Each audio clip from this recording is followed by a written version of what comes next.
नमस्कार मित्रों, आज एक बहुत ही सुहावना दिन है। आज हिंदी साहित्य में कथा सम्राट, उपन्यास सम्राट प्रेमचंद्र जी की 141वीं जयंती है। हालांकि ओरिजिनली अगर देखें तो ये लोग हिंदी से पहले पुरोधा उर्दू के रहे हैं, लेकिन हिंदी में जो करिश्मा, जो चमत्कार प्रेमचंद जी का छाया हुआ है, जो मार्मिकता, जो निरूपण प्रेमचंद जी का है, प्रेमचंद जी के सिवा कोई और दूर दूर तक कहीं फलक में दिखाई नहीं देता हिंदी साहित्य का। ठीक है, शुरुआत उर्दू से हुई हो, जो भी हो। तो अब अगर इनकी कहानियों की बात करूं, इनके उपन्यासों की बात करूं, इनके लिखे हुई तमाम चीजों की बात करूं, तो किसे चुनूं, ये एक समस्या आती है। मंत्र कहानी गजब है, नशा कहानी कमाल है, ईदगाह, कफन, कितनी कहानियों का नाम लिया जाए और कितनी कहानियां कब तक बताएं। दो बैलों की कथा, पंच परमेश्वर, बड़े घर की बेटी, मिस पद्मा, मतलब इतनी लंबी चौड़ी लिस्ट निकलती जाएगी। पूरे 8 मानसरोवर के जो खंड हैं वो सारे ही पलट लो तो लगेगा इसमें से फेवरेट किसको कहें। हालांकि मुझे मंत्र बहुत पसंद है, लेकिन फिर वही तुलना करूं तो कफन किस मामले में कम है कि फिर और कौन सी कहानी टक्कर की नहीं है। सभी कहानियां गजब कहानियां। तो कहानियों का और उपन्यासों का तो चुनाव कठिन है। मैं कुछ और चुन लेती हूँ। मैं एक ऐसी चीज चुनती हूँ जो साहित्यिक विरासत है और पारिवारिक साहित्यिक विरासत है। जैसा कि सब लोग पहले से ही जानते हैं कि चाहे वो पिताजी अश्क साहब हों और प्रेमचंद जी हों, दोनों उर्दू बेस्ड हैं। इनिशियली उर्दू के राइटर हैं, उर्दू से इन्होंने शिफ्ट किया है हिंदी में। और पिताजी को तो उर्दू में से हिंदी में लाने वाले ही प्रेमचंद जी हैं। वो प्रेमचंद जी ही हैं जो हिंदी में इनको लेकर आए कि इतना अच्छा हिंदी का है, हिंदी को भी हमें देखना चाहिए, समृद्ध करना चाहिए। और वो आज़ादी की लड़ाई लड़ने का दौर था, तो लोग बहुत जागरूक भी हो रहे थे जिस वक्त ये लोग लिखना शुरू कर रहे थे, जिस वक्त ये लोग लेखन इनका जोर पकड़ रहा था। तो पिताजी की जो 2 शुरुआती कहानी संग्रह है, पहला कहानी संग्रह उनका नौरतन था, उर्दू में आया था 1933 में। और दूसरा उनका कहानी संग्रह था औरत की फितरत। इसकी भूमिका जो है वो प्रेमचंद जी ने लिखी थी। अश्क जी की दूसरी कहानी संग्रह, उर्दू में थे दोनों ये प्रारंभिक, जिसमें दूसरे की भूमिका जो है प्रेमचंद जी ने लिखी थी। ये भी 1933 को ही रिलीज हुई थी। और फिर हिंदी में भी सेम ईयर में आई जुदाई की शाम की कहानी। ठीक है, तो अब इन कहानियों को तो नहीं पढ़ा जाना पड़ेगा, बहुत लंबा पड़ेगा। तो ऐसा करते हैं, हिंदी में अश्क साहब का जो पहला कहानी संग्रह रहा है वो रहा है जुदाई की शाम का गीत। ये कहानी संग्रह का नाम है। ये भी 1933 में आया है। तो कहानियां पढ़ूं तो बड़ा लंबा समय चला जाता है। ऐसा करते हैं, कुछ चुनिंदा चीज पढ़ते हैं। आप लोग जानते होंगे, सब विद्वत लोग हैं, सभी को मालूम है कि पुराने जमाने में जो खतो किताबत का सिलसिला है ये बड़ा लंबा चलता था।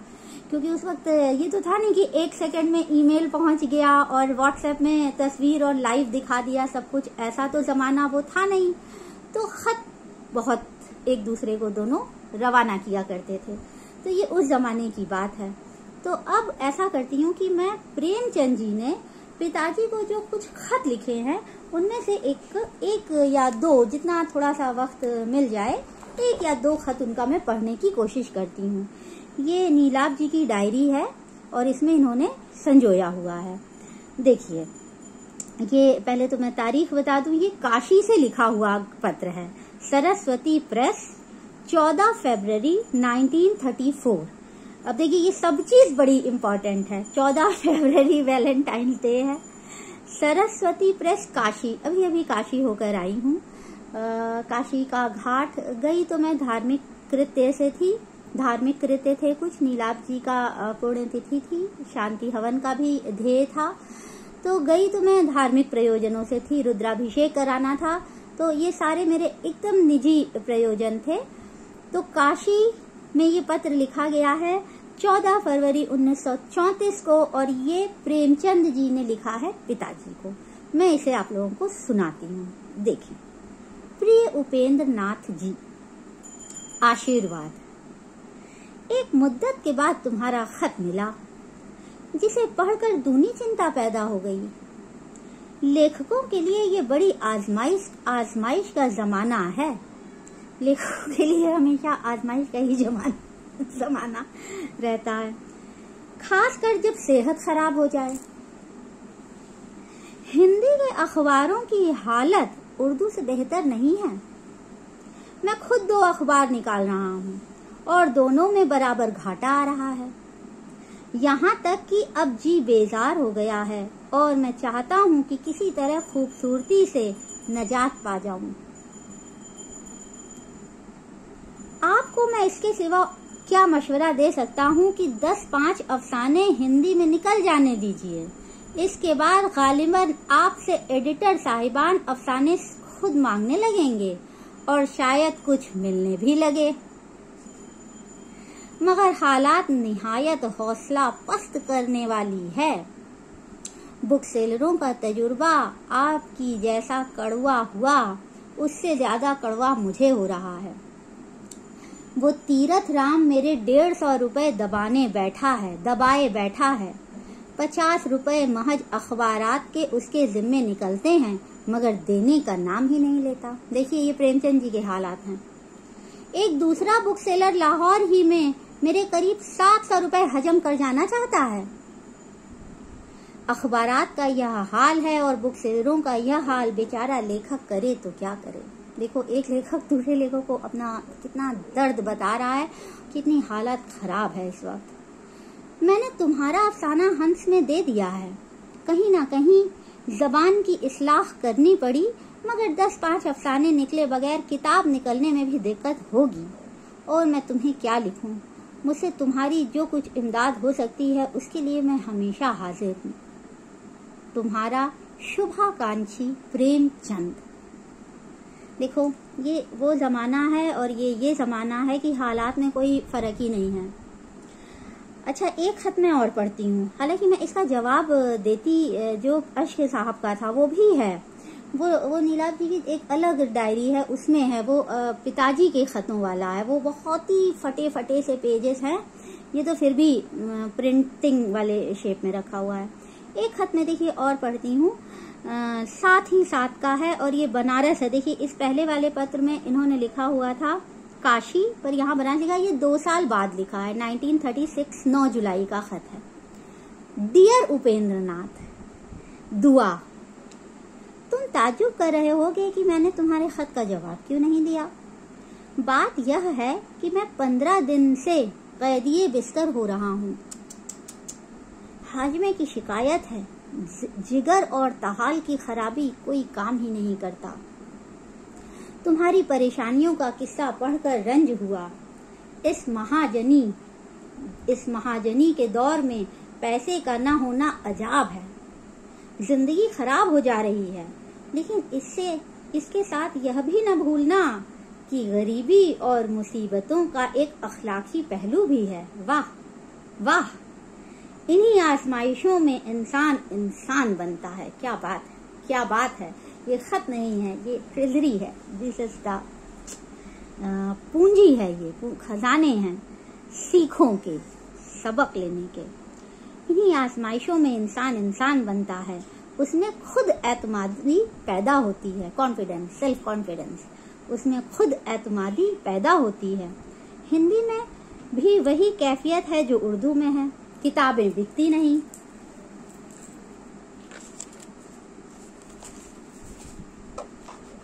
किताबें जो हैं वो बिकती नहीं। पब्लिशर कोई नई किताब छापते नहीं। कलम पर जिंदा रहना मुश्किल हो रहा है। बस किसी अखबार में जान देने के सिवा और कोई रास्ता नजर नहीं आता। अगर आदमी का काबू हो तो किसी देहात में जा बैठे। देखिए, जैसे कि उन्हें खबर हो कि आज एक वक्त ऐसा भी आएगा कि वाकई ये दिन लोग ऐसा कर रहे होंगे। 2-1 जानवर पाल ले। अगर आदमी का काबू हो तो किसी देहात में जा बैठे, 2-1 जानवर पाल ले, कुछ खेती कर ले और जिंदगी गांव वालों की खिदमत में गुजार दे। शहर में रहकर, और वो भी खासकर बड़े शहर में, तो सेहत, जिंदगी सब कुछ तबाह हो जाती है। फिलहाल इतना ही, अब मैं थक गया हूँ, अब लेटूंगा। दुआ गो, प्रेमचंद। देखिए कितनी प्यारी प्यारी बातें, कितनी प्यारी प्यारी एक दूसरे की चिंता। इसमें पिताजी के भी खत मैंने खूब सारे पढ़े हैं, उन्होंने भी खूब सारे लिखे थे कि ये इसी का बिल्कुल इसी लहजे में, बल्कि उनका ज्यादा उर्दू है। हाँ, मैं ऐसा कह सकती हूँ। मैं उनकी जब जयंती आएगी या उनका जन्मदिन आएगा, उनकी जयंती आएगी या कुछ भी उनका विशेष तिथि रहेगी, तो मैं उनके खत आप लोगों को सुनाऊंगी। तो आज इतना ही।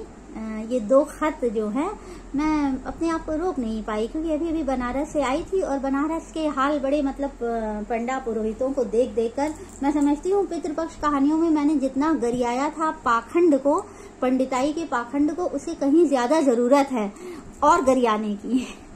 तो बहुत स्थितियां बड़ी दयनीय और बड़ी शोचनीय और बड़ी शर्मनाक है पंडित पुरोहितों की, जो घाट पर मैंने अपने आंखों से देखा।